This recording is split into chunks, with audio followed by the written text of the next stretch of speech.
World War I has entered the year 1917. The last 3 years of attrition have taken a devastating toll upon all those involved, and all nations around Europe are teetering on collapse. 1917 will be another year of death, a year of revolutions, and a year of new friends. At this point, World War I has become a war of savagery and desolation, and it will be about a nation's ability to drag its dying corpse into the year 1918.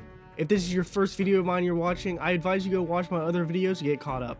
For those of you that are caught up, let's get into the year 1917. The first major event of 1917 begins on the 17th of January, when Arthur Zimmermann, who was the Secretary of Foreign Affairs for the German Empire, sent a damning telegram to Mexico. The telegram stated that on the 1st of February, the Germans will restart their unrestricted submarine warfare and hinted at an American declaration of war on Germany in retaliation. And it enticed Mexico to join the war, with promises of lost territories of New Mexico, Texas, and Arizona. The telegram was intercepted by the British on the same day, however it was not presented to the Americans until February 20th, and the American ambassador did not present it to President Wilson until the 24th of February. They wanted to make sure that the telegram was real, and that the story of the interception and collection of the telegram all made sense when given to the president. And on the 1st of March, the telegram is given to the press, then released to the American public, who becomes outraged at the Germans. Americans then began to target and harass ethnic German Americans, many of which changed their names to sound more American, like Smith, Miller, and Fisher. This was to evade the wrath of their fellow Americans and make it harder to attach themselves to the German descent. The Germans held true to their Zimmermann telegram and reintroduced unrestricted submarine warfare back in the Atlantic on February 1st. Looking to continue their starvation of the British Isles of the much needed food and military imports. Even though the Germans knew that it may drag the United States closer to the conflict, the risk is worth the damage for the British Empire. In April, the Germans reached the peak of unrestricted submarine warfare, sinking 800,000 tons of equipment in the North Atlantic in a single month, starving the British Isles and enraging many nations whose opinions of Germany continue to lessen. The Entente would implement escort ships to protect the much needed supply routes to Europe in June, which would see the decrease of goods sunk, but would not stop the German subs wholly. In early March, the Russian people were fed up with the war, along with inflation and food shortages across all major Russian cities. With Russians fearing starvation, food riots broke out in the capital city of Petrograd, along with industrial strikes. Political dissent had begun to fester within the capital, all aimed at the Russian Tsar, who was on the Russian-German border leading the troops. By March 8th, nearly 200,000 protesters were rioting in the streets, demanding change in food distribution, wages, and an end to the war. Some 20,000 Russian troops in the city sided with the people, and many of them joined them in the riots. Total chaos spread in the streets, with fighting between both factions of pro-Tsarists and anti-Tsarists. Nicholas II leaves the Eastern Front and attempts to come home, but is stalled on the rail stations by rebel sympathizers. The Russian Duma turns on the Tsar and declares a provisional government on the 15th of March, and the Russian government is now run by the Bolshevik Party and the Duma, who set up a provisional government, but both parties fight for ultimate power. And under much pressure from his generals, Tsar Nicholas II abdicated the throne later that day. With the Tsar stepping down, Russia no longer held a legitimate claim to the Union of the Duchy of Finland. So within the chaos, Finland left Russia, and by December 6th declared themselves completely independent. With the British victory at the Second Battle of Cambrai on the 24th of February, British Commonwealth forces slowly battled their way up to the Tigris River to Baghdad, until just miles outside of the city, where Commonwealth forces would surround the city and strike. The Ottomans would lose full control of the situation, and the city would fall on the 11th of March, along with 9,000 Ottoman troops who were lost in the chaos. The British feared that the Ottomans would flood the Tigris, but the Ottomans had no plans to do so. The British would also begin infighting on who would actually control the region, the British themselves or the Commonwealth member of India. But nevertheless, the British had avenged the First Battle of Cambrai and had taken a key city in oil-rich regions within the Ottoman Empire.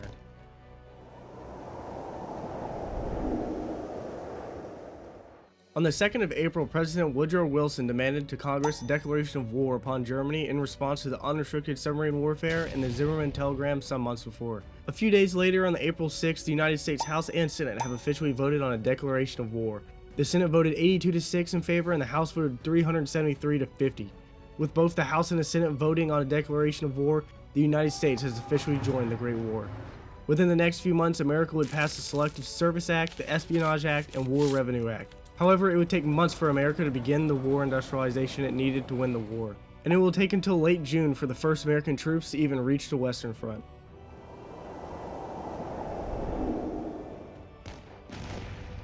The Battle of Arras began on the 9th of April. The battle was designed to be a distraction to the upcoming Nivelle Offensive.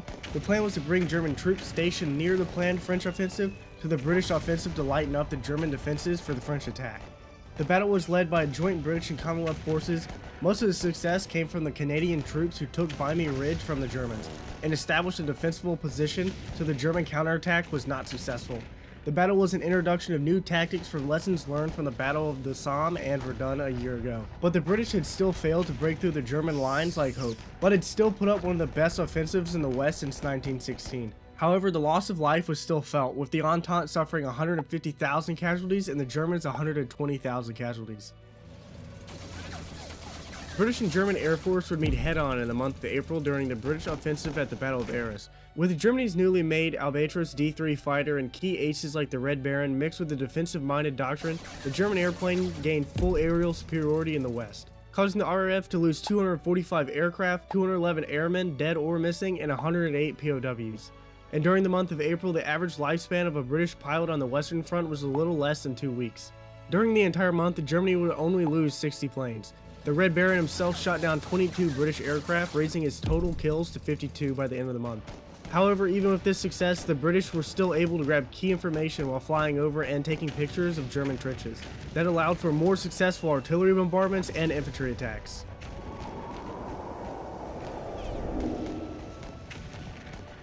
The Nivelle Offensive began a few days after the Battle of Arras had begun. Starting on the 16th of April, the offensive was supposed to be the greatest offensive in the war. Using successful tactics used at Verdun, Nivelle believed that the French were finally going to break through the German lines, and had been so bold that Nivelle thought that on the first day alone they would gain 10,000 kilometers, but in reality they barely even gained one. The offensive would see the introduction of French tanks as well. However, they would not turn the tides of war for the French, because the Germans had knew that the French were coming, and instead of sending many of their reserves to the Battle of Arras like the Entente had hoped, the Germans reinforced the region, preparing for the French offensive, which they've been watching build up for the last few months. The Germans also learned new tactics from the Battle of Verdun and the Somme that they had used to cripple the French. By the end of the offensive, French morale had collapsed in an endless slaughter, and whole units mutiny and refused to go over the trenches for the German onslaught. It is heavily debated that if Germany would have counterattacked, the French would have collapsed and the war would have been won. By the conclusion of the offensive on the 9th of May, Nivelle was sacked by the French High Command, and the French suffered 187,000 casualties compared to Germany's 163,000.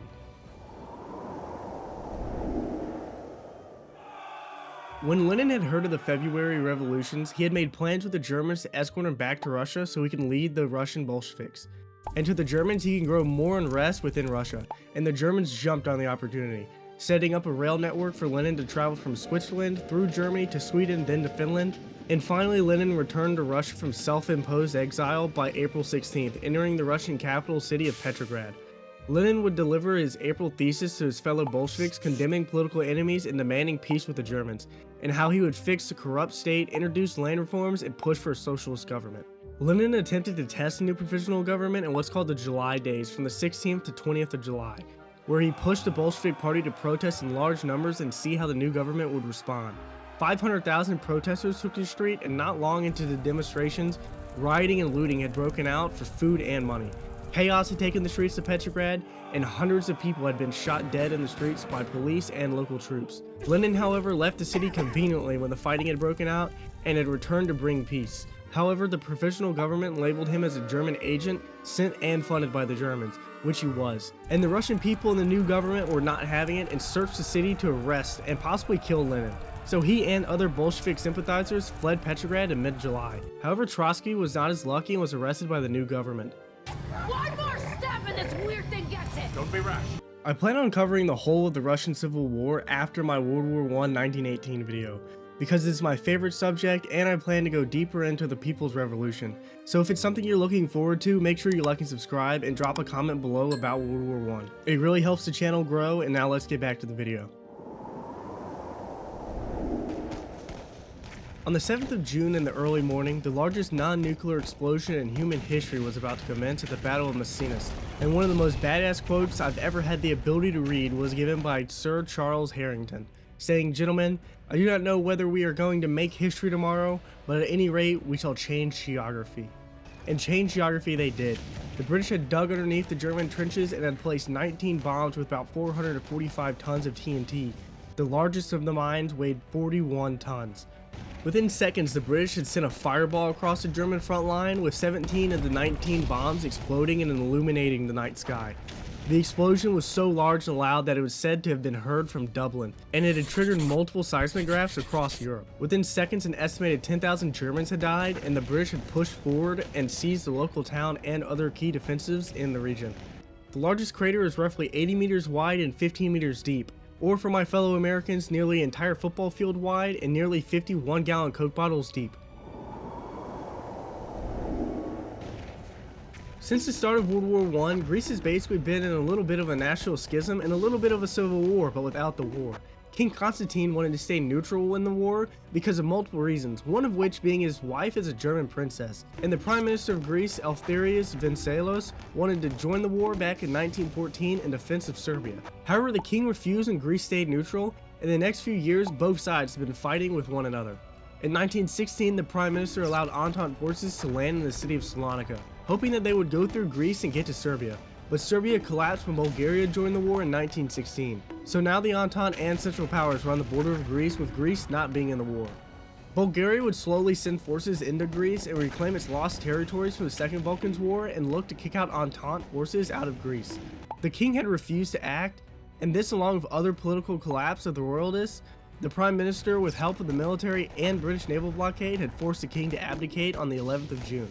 The Prime Minister established a new government, and on the 30th of June, Greece joined the Entente, and the Fourth Front in the European War had begun. Kerensky looked to bring back morale and order to the Russian people after Tsar Nicholas II abdicated the throne during the February Revolution. Many Russian men did not want to fight and mutinied. However, Kerensky gave them inspiring speeches and risked his own life on the front line to rebuild morale for his men. Due to his morale boost, the first day of the offensive was a massive success, taking 12,000 prisoners and covering much ground. The second day, the Russians pushed the Austrians even further back. In some areas, they had broken past the trench system and cracked a 19-mile-wide breakthrough. After a week of Russian assaults, Germany had finally shown up to the front and halted the Russians, and started a counterattack. By the 15th of July, Germany had pushed the Russians all the way back to the original starting point, and by August, the Germans had pushed the Russians 75 miles back. The Kerensky offensive was a disaster for the Russians, who finally stabilized the front. By the end of the offensive, they had suffered 150,000 casualties to the Central Powers' 82,000. Russian morale had collapsed completely, and the provisional government started to look bad. The offensive and other government failures had created the July Days, which would see more Russian troops and people begin to side with the Bolsheviks, and Kerensky would see 40,000 desertions by the end of the offensive. In October, a joint German and Austrian offensive began preparations to break through the Italian Alps, looking to strike at the now weakest member of the Entente after the failed Russian Kerensky offensive, with the Central Powers sending troops from the Eastern Front to the Western Front. After months of Austrian demands for German aid, German troops began to flow into the Italian front. The offensive began on October 24th at the Battle of Caporetto, and almost instantly the Germans shattered the Italian lines and broke through and covered 70 miles of territory, rushing into the lowlands, causing the French and British to send their own troops from the Western Front to the Italian front to hold the Central Powers' advance. By the end of the offensive, by the 19th of November, the Central Powers had pushed the Italians back 150 kilometers, or 90 miles, and the Italian casualties were astonishing. With the Italians suffering 300,000 casualties, however, 250,000 of those casualties were captured by the lightning-fast offensive, leaving the Italian army devastated and left in disorganization. The Central Powers would only suffer 70,000 casualties. The Russian people began to grow sick and tired of the new provisional government in Russia after Tsar Nicholas II stepped down, and with their mismanagement of the war and the response to the July Days earlier that year, many Russians began to support the Bolshevik faction that had been growing slowly and steadily within Russia for the last year. Lenin had begun plans to spark a rebellion within Petrograd, attempting to seize power for the people and place his government in power. Sparking on November 6th, the Bolsheviks took to the streets and were reinforced by Russian sailors who joined the cause. The capital Petrograd fell quickly, with the Bolshevik troops taking key points and government buildings to establish a new government in Russia. And later that night, they would storm the Winter Palace. The Russian Civil War had begun, and over the next few years, the Russian people would be entrapped in one of the most brutal civil wars in modern history. At the Battle of Cambrai on the 20th of November, the largest tank assault in World War I had begun. With 476 British tanks steamrolling towards the German lines, gains on the first day were large. With the tanks being supported by British and French troops as well as the British airplane, the first day was a success. However, 180 tanks had either been destroyed or rendered useless by nightfall. The second day was focused on the town of Boulogne, with a British dismounted cavalry unit supported with 100 tanks.